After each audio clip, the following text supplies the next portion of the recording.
Welcome back to Unstitched with Rich and Anton. Hey guys, welcome back to Unstitched, where we battle it out and talk about men's fashion, lifestyle issues. And today, one of those things is with suits is guys always default to getting the double vent on suits these days. Now, back in the 90s, you had the single vent, and then even in the late 80s, and I guess mid to late 80s, there was no vent. But what do you? It's 2021, about to be 2022 pretty soon. Anton, what should guys do today? I believe you have some options. I don't think you have to go, directly to the double vent. I think there's a lot of argument you can make for a single vent and a lot of different reasons. I don't really want to go into them just yet. I don't want to play my hand just yet, but right. I can definitely make an argument for a single vent. No vent at all. Please, fellas. Yeah, you look like a sausage. You know. Let's not do this, fellas.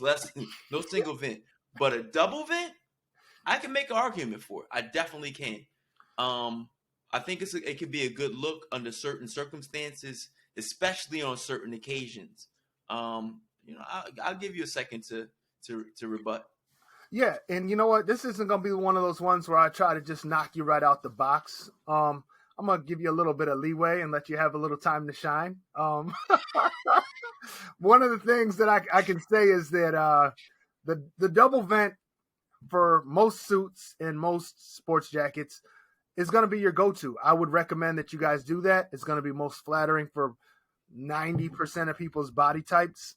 The other good thing about the double vent is it kind of shows you're modern and up to date. No disrespect to those that thrift. Look behind me. I'm a vintage lover. I thrift as well. But you do date your clothing a lot of times. Like we said, the no vent and the single vent, everybody knows that you pulled some old Ralph Lauren or something out of a Goodwill.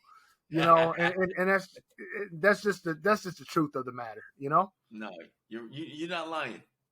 You're not lying. A old Calvin Klein joint from back in the day. Yeah, pattern may be hot, but as soon as you turn around and walk away, everybody's like, Goodwill. Yeah, you know what I mean? Yeah. No, you can't pull it off. Family heirloom. Yeah, grandpa, something like that. And just to help some people out. So I bought a jacket one time that had a single vent, right? And I know we got to move through this, right? Yeah, go ahead. I took it to the tailor. They doubled it for me. They doubled it. Okay. So if you have the wherewithal and a good tailor, you can get a single vent close and turn it into a double, because generally there's just enough fabric. And I'm not going to say it's not going to lay like a traditional, side vent. It's not.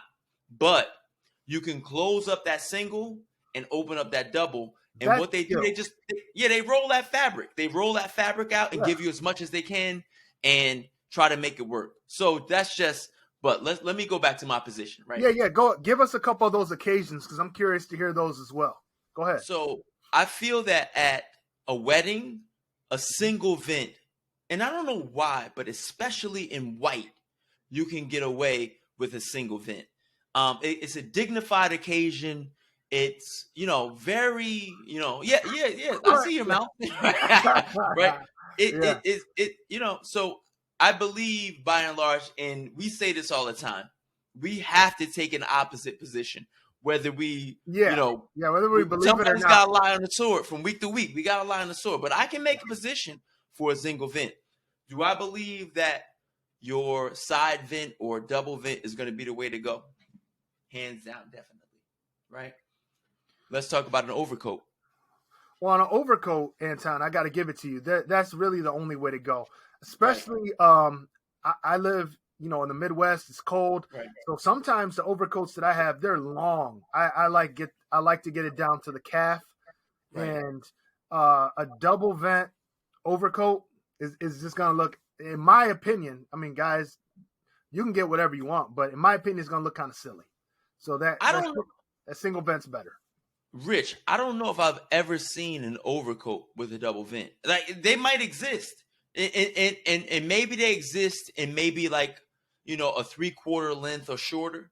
But anything that has some length, you're going to have a single vent, Yeah, right? safari jacket or something like that. You could have maybe a double vent, but Right. not a traditional proper No. overcoat.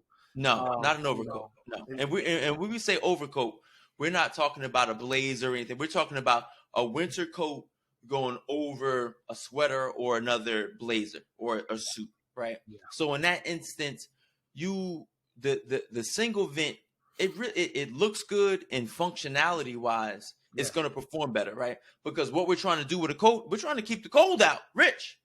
We're trying to keep warm. It's you got function. double vents. That's double the air infiltration. You know what I'm saying? That's a good point. You know? That's a good point. But with a nice belt, like especially a belted coat, single vent, to me, only way to go. And I think it'll look good. It'll look good. I'll give it to you that on a suit, for me, and I don't, fashion changes from month to month, year to year. But to have a single vent on a jacket, completely dated. And you mess up your mobility. If you got to break out real quick, can't do it with a single vent. I don't know where you're hanging out where you got to break out real quick, but that'll be another episode. But guys, I got to admit, on this one, I think we're in agreement, Anton. Definitely. The single vent can be used on some occasions. We'd love to know from you guys. Would you ever do a single vent in a sports jacket or blazer or suit?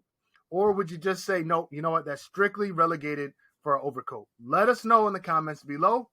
And if you have ideas or suggestions for other episodes, let us know as well. And until next time, Unstitched. This was Unstitched